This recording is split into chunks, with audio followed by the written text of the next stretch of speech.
안녕하세요. 오늘은 동유럽 렌트카 여행을 계획하고 계신 분들에게 제가 몇 가지 팁을 설명을 드리는 시간을 갖도록 하겠습니다.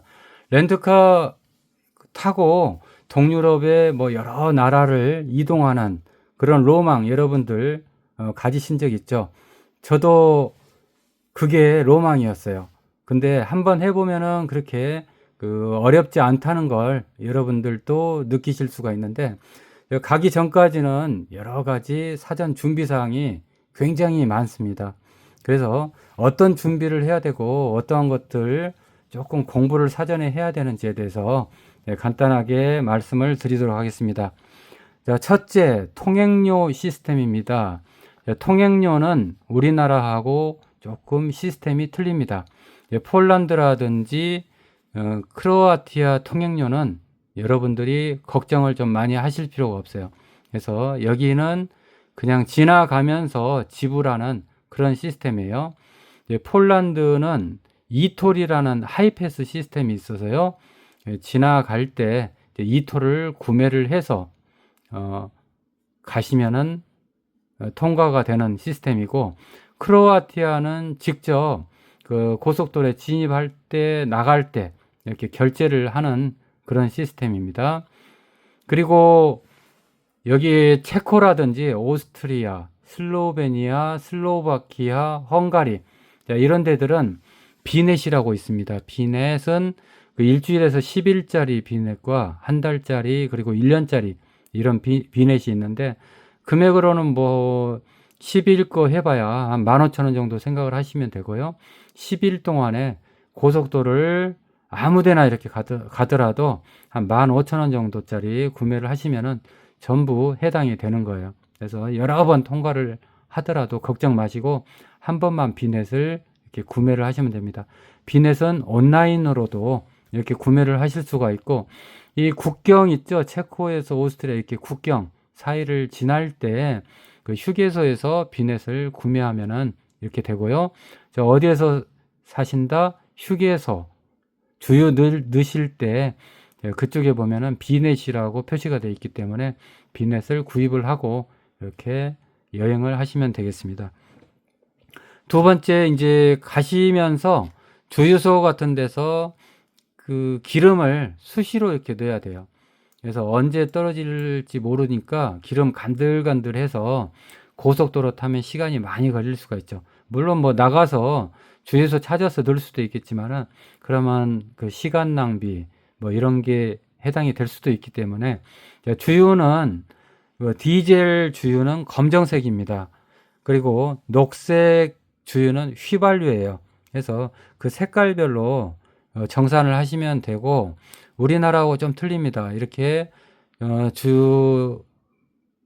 주유구에다가 주유를 한 다음에 그 앞에 차를 그대로 세워놓고, 차 움직이시면 안 돼요. 일단은 차를 그대로 세워놓고 편의점으로 가시면 됩니다.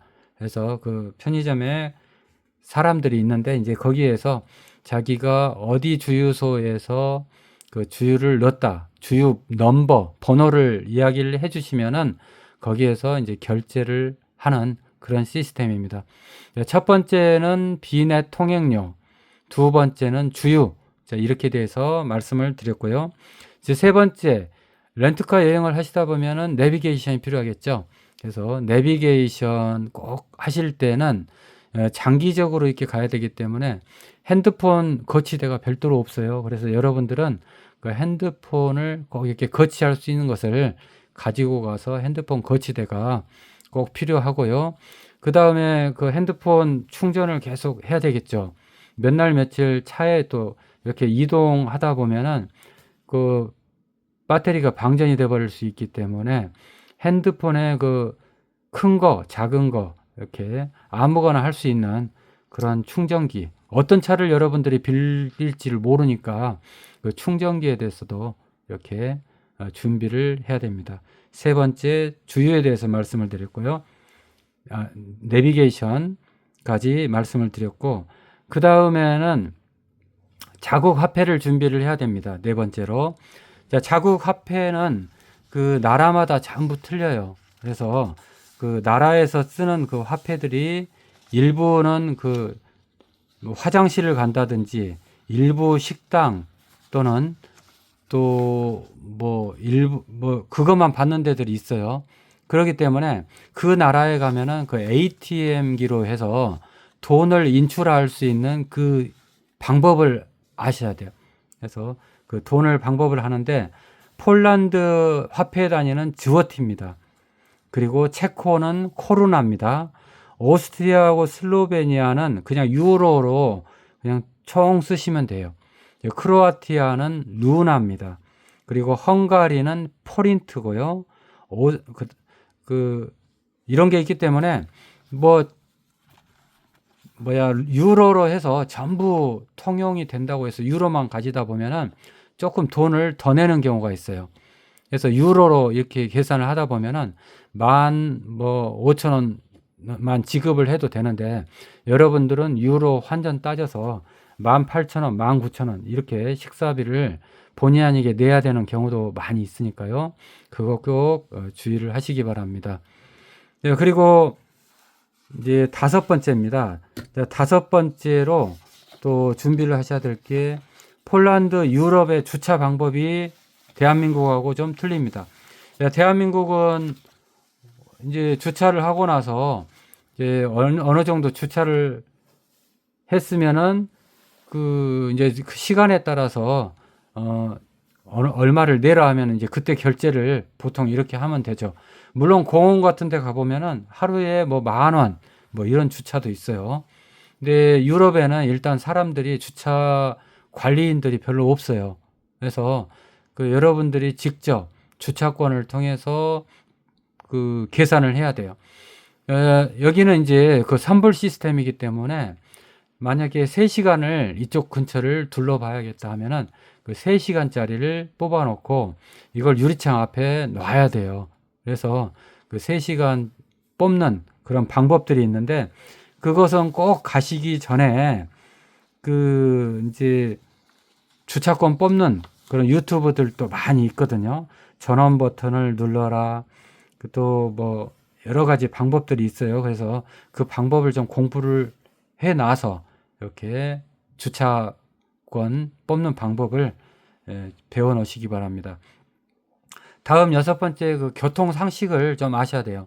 렌트카로 운전을 하다 보면은 여러 가지 각종 사고도 도사리고 있어요. 그래서 유리창을 뭐 깨는 사고라든지 여기에 대해서는 이제 보험으로 풀 커버 보험을 여러분들이 꼭 이렇게 드셔야 되는데 보험은 렌트카를 하실 때 일반 뭐 트립.com이라든지 여러 가지 부킹닷컴 이런 데서는 한 2주 기준으로 할 때 예를 들면 20만 원 정도면은 보험이 되게끔 돼 있는데 체코라든가 헝가리 가서 그쪽 이제 보험 자체 보험을 많이 사용을 하라고 권장을 할 겁니다. 그쪽에 렌트카 회사에서.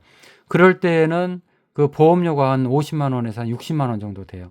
그래서 이게 꼭 장단점은 있어요. 완전히 사고 났을 때 그쪽에서 풀커버 보험으로 제시한 것을 제시를 했을 때는 여러분들이 후에 여러 가지 보장받을 수 있는 게 이제 확실한 거고 이쪽에 트립.com이라든가 이런 것들은 어디를 가든 간에 전부 20만 원대예요. 20만 원 정도면은 보험료가 다 20만 원이라는 것은 좀 그렇잖아요. 그래서 보증금, 디포지트를 걸어 놓을 때 상당히 몇백만 원씩 이렇게 걸어 놓는 경우가 있어요. 그래서 그런 게 좀 불안하다 그러면은 아예 그쪽에 풀커버 보험을 뭐 드는 것도 생각을 해 보시길 바랍니다. 교통 같은 경우는 고속도로 같은 경우는 1차선은 추월선만 허용합니다. 그래서 추월한 다음에 2차선으로 가고 2차선 달린 다음에 또 추월할 때는 1차선으로 가고 이제 이렇게 하셔야 되고 횡단보도는 보행자 우선 양보를 하셔야 돼요. 국도 같은 경우는 한 90km 그리고 시내 같은 경우는 50km 기준으로 하고요. 유럽은 우리나라 틀린 게 우회전 신호 시 신호를 바꿔 가야 돼요. 우회전도. 우리나라는 우회전 같은 경우 보통 도는 경우가 많은데 우회전 신호를 받고 이렇게 가셔야 되고 또 이제 나라에 따라서는 그 거주자 주차가 있습니다. 특히 파란색으로 표시된 데는 주차를 하지 마시기 바랍니다. 여기는 거주자 전용 주차여서 여러분들이 주차를 했다가는 벌금을 물린다든지 딱지를 끊을 수 있는 곳입니다. 그래서 주차 공간은 항상 하얀색 공간으로 해서 하얀색 실선 이런 데로 해서 주차를 해서 이렇게 잡아야 될 것 같습니다. 자, 7번째 숙소 잡는 법입니다. 이렇게 이제 렌트카로 이동을 하다 보면은 내가 언제 여기서 뭐 여기까지 이동하는데 며칠 뒤 것을 어떻게 잡을 수가 없겠죠. 틀어질 수도 있는 거고, 그거 감안해서 여러분들은 쭉 이렇게 가시면서 그 전날 같은 때 이렇게 잡으셔도 돼요. 내일 같은 경우는 예측을 하셔도 되잖아요. 내일은 어디에서 자야겠다 해서 저녁에 이제 식사를 하는 도중이라든지 서로 그 동행자들하고 상의를 해서 잡고, 렌트카에 그 숙박 잡는 법, 첫째, 주차장이 있어야 됩니다. 여러분들, 주차를 할 수 없는 곳에 잡으면은 저녁에 주차할 수 있는 공간을 또 따로 잡아야 돼요. 유럽 주차장은 2만 원에서 4만 원이기 때문에 저녁에 숙박비 말고도 또 2만 원에서 4만 원을 또 내야 되는 그런 경우가 있어요. 그래서 주차장에다 잡아야 되고, 시내 관광을 할 때 최대한 시내에다가 잡아놓으면은 세워놓고 주차 시내에다가 안 해도 트램으로 이렇게 이동을 하면 되겠죠. 우버 택시라든지 지하철 이런 걸로 이동을 하면은 뭐 몇천 원 안 되니까요. 굳이 하루 종일 또 주차하면서 몇만 원에 대한 주차비를 낼 필요가 없는 거겠죠. 그래서 여러 가지 그 장단점을 따져서 가성비 있는 그 숙소를 이렇게 잡으시기 바랍니다. 8번째로 이제 어떤 자판기도 그 외국에는 있는데, 이것도 이제 동전을 넣어서 쓰는 자판기들이다 보니까 동전 넣는 게 우리나라와 좀 틀려요. 우리는 똑똑 이렇게 집어 넣어버리면 되는데, 거기는 이제 쑥 이렇게 밀어 넣는 체제고, 동전을 넣으면은 마찬가지로 자판기에 불이 들어옵니다. 그래서 해당되는 번호를 누르시면은 그 자판기에 해당되는 음료수라든지 여러 가지 여러분들이 원하는 선택한 그런 물건들이 나올 수가 있습니다. 9번째로 그 화장실 유료 사용 문제인데요. 자, 이렇게 도시다 보면은 화장실 많이 가시죠. 특히 또 이제 나이 좀 드시다 보면은 화장실 자주 가게 돼요. 그러면 음료수 중간중간 먹는 것은 조금만 덜 드시고, 화장실은 이제 어떤 박물관이라든가 이런 거 그 구경을 하고 나오실 때면 항상 어느 정도 이제 무료가 되는 데들은 꼭 그런 데를 이용을 하고 이렇게 나오시고요. 중간중간에 커피 이렇게 드시면서 무료 화장실을 찾으시기 바랍니다. 그리고 이제 무료가 아닌 데들은 중간중간에 줄 서 있는 그런 공중 화장실들이 있어요. 그건 동전으로 해서 지하철 들어가듯이 그 화장실을 이용하시면 됩니다. 자, 10번째, 여러분들 그 돈 찾아야 되겠죠? ATM기 이렇게 이게 돈을 찾아야 되는데, 그 돈 찾을 때는 그 ATM기에서 그 찾는 방법이 굉장히 간단해요. 그래서 그 여행용 카드에다가 충전을 해 놓고 이렇게 돈을 찾으시면 될 것 같아요.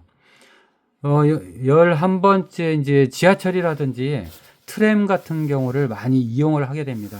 특히 트램 같은 경우도 중간중간에 이제 무인 판매기들이 있어서, 특히 이제 주황색으로 이렇게 돼 있다든지 하면은 역마다 그 티켓 머신들이 있어요.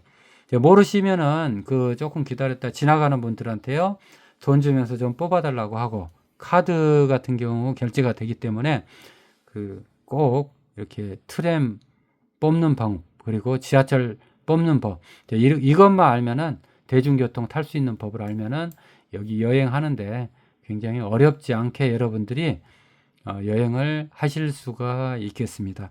어떠셨어요? 이거 말고도 혹시 궁금한 거 있으시면은 댓글로 남겨주시면 동유럽 렌트카 여행 성실하게 답변을 해드리도록 하겠습니다. 자, 오늘은 동유럽 렌트카 여행할 때 알아야 될 한 10여 가지에 대해서 크게 설명을 드렸는데, 여러분들 한번 여행 일정 계획을 수립을 하실 때 참조를 하시기 바랍니다. 고맙습니다.